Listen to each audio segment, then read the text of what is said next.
Hey guys, Drifter here. Today I just wanted to take a minute to talk about how CTF and Hardpoint play in Advanced Warfare. There were a lot of questions about how these new game modes work given the new movement mechanics, which is the double jumping or boost jumping and sliding and all that sort of crazy stuff. Also the crazy exos and perks and equipment.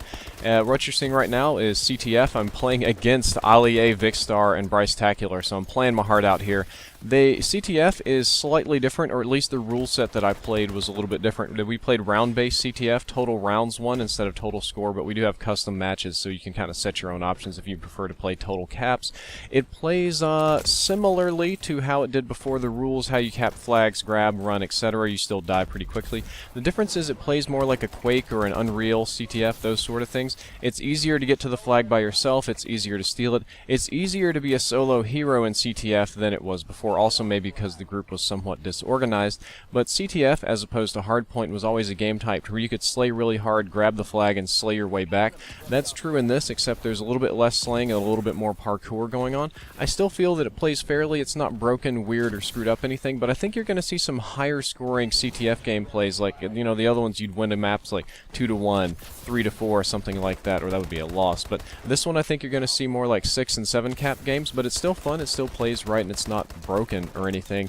Hardpoint is probably the most similar in the rule set. Matter of fact, the rule set is almost identical. The hills and stuff are a little bit more minimal. The hill marker won't get in your way. And the outline of the area, if you can see that gray dusty thing that protrudes from the top of this roof, that indicates the area of your hill. I didn't notice it at first. It's very subtle, but then again, I can't see colors very well.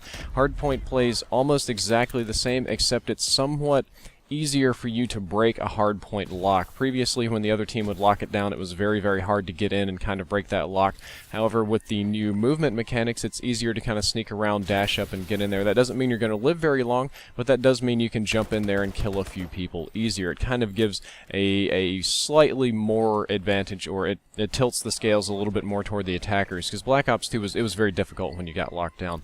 That's all for this gameplay commentary. I hope that you enjoyed it. I hope that you learned something useful, and if you did, don't forget to like, favorite, and subscribe. Drifter out.